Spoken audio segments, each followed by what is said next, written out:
जय श्री कृष्ण दोस्तों, आप सभी का दिन शुभ और मंगलमय हो। आज रविवार के दिन हम सब रविवार व्रत कथा का श्रवण करेंगे।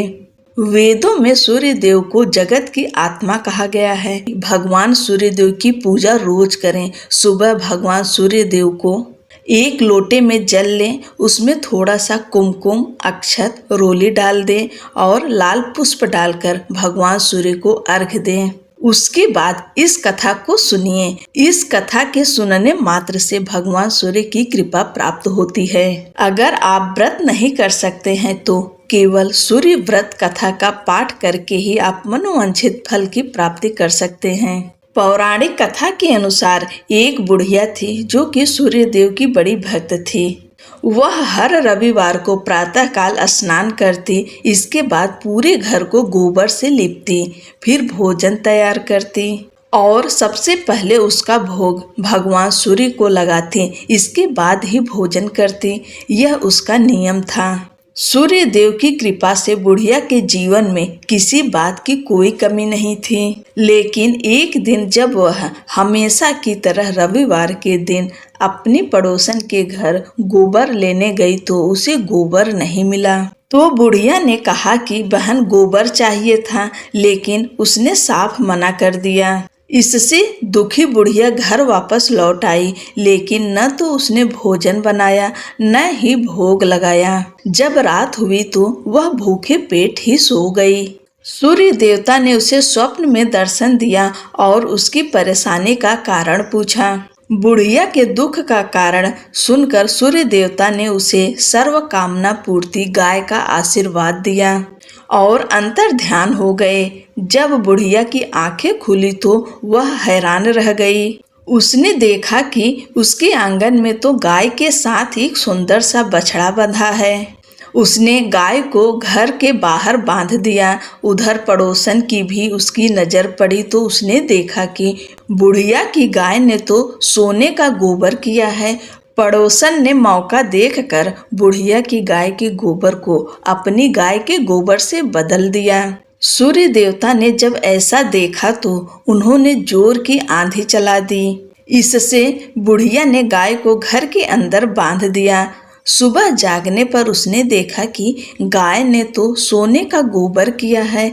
तब से वह उसे भीतर ही बांधने लगी। बुढ़िया की पड़ोसन को उससे बड़ी ईर्ष्या हुई। वह राजा के पास पहुंची और उसे पूरी बात बताई। यह सुनते ही राजा ने अपने सिपाहियों को भेजकर गाय को अपने यहाँ मंगवा लिया। लेकिन कुछ ही देर में राजा का पूरा महल गोबर ही गोबर से भर गया। राजा ने सिपाहियों को आदेश देकर गाय को बुढ़िया के पास छोड़ने का निर्देश दिया और पड़ोसन को दंड दिया।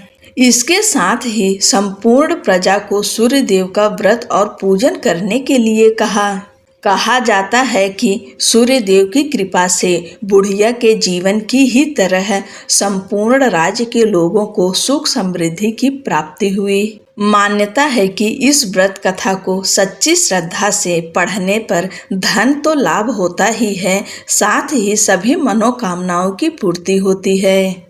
बोलिए सूर्य भगवान की जय। भगवान सूर्य देव की दूसरी कहानी। विषादग्रस्त समुद्र को देखकर सूर्य देव ने प्रश्न किया, हे रत्नाकर, आपकी यह दशा क्यों हुई? यदि मैं आपके दुख निवारण में किंचित सहायक हो सका तो अपने आप को सौभाग्यशाली समझूंगा।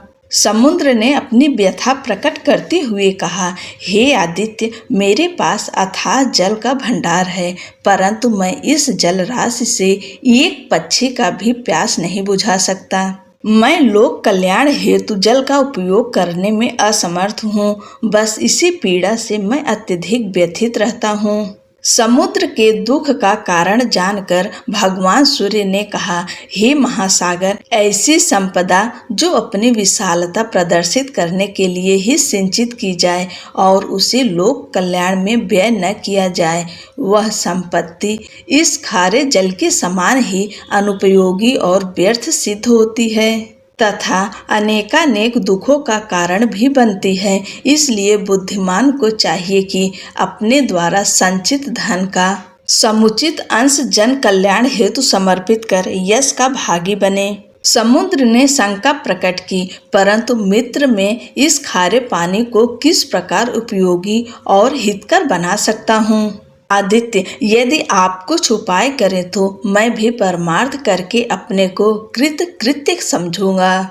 सूर्य ने कहा, मैं अपनी तेज उष्मा से महान जलराशि का कुछ अंश वाष्पित कर दूंगा। ये वाष्प समूह ऊपर उठकर घटाओं के रूप में परिवर्तित हो जाएंगे। वायु के वेग से ये घटाएं सुदूर क्षेत्र में भिन्न भिन्न स्थलों में वर्षा करके धरती और समस्त प्राणियों को तृप्त कर देगी। तुरंत ही दोनों ने मिलकर पवन देव को इस योजना की जानकारी देकर सहयोग के लिए प्रार्थना की। वह सहर्ष इस पुनीत कार्य में सहयोग देने के लिए तैयार हो गए। फिर क्या था, सूर्य ने प्रचंड गर्मी से समुद्र के जल को वाष्पित करना शुरू किया। वाष्प कणों से निर्मित काली घनी घटनाओं को वायु ने तीव्र गति से विभिन्न दिशाओं की ओर पहुंचाया। रिमझिम बारिश से प्यासी धरा की तृषा शांत हो गई। पृथ्वीवासी सभी प्राणी प्रसन्न हो गए। अनेकानेक जीव जंतु अपनी मधुर आवाज से हर्ष युक्त कोलाहल करने लगे। वास्तव में वह कोलाहल मात्र न होकर अपने जल प्रदाता के निमित्त कृतज्ञता ज्ञापन और उसका यश गान था। नवांकुरित पौधों से सारी वसुधा हरी भरी हो गई। शुष्क सरोवर जल से परिपूर्ण हो गए। नदियां पर्याप्त जल संपदा से उफनने लगी और अपनी कृतज्ञता ज्ञापित करने के लिए तीव्र गति से दौड़ पड़ी। महान परोपकारी समुद्र की ओर मार्ग में तालाबों, झरनों और छोटे नदी नालों ने भी समुद्र के लिए जल दान किया और उसकी प्रशंसा की। बड़ी नदियां एकत्रित जल लेकर चल पड़ीं। मीठी जल राशि का विशाल भंडार ले जाकर नदियों ने परोपकारी सागर को सर्वस्व समर्पित कर दिया। मीठे जल से संतृप्त उस महासागर को तब कितना संतोष और शांति मिली, यह उसके सिवा और कौन जान सकता है। सूरज ने देखा कि समुद्र के जल स्तर में रत्ती भर की कमी नहीं आई थी और न ही स्वयं के तेज में। इस कार्य में सहयोगी हवा भी सौंधी महक से सुरभित हो गई थी। इस तरह से सूर्य देव ने बुझाई थी समुद्र की प्यास। बोलो भगवान सूर्य नारायण की जय।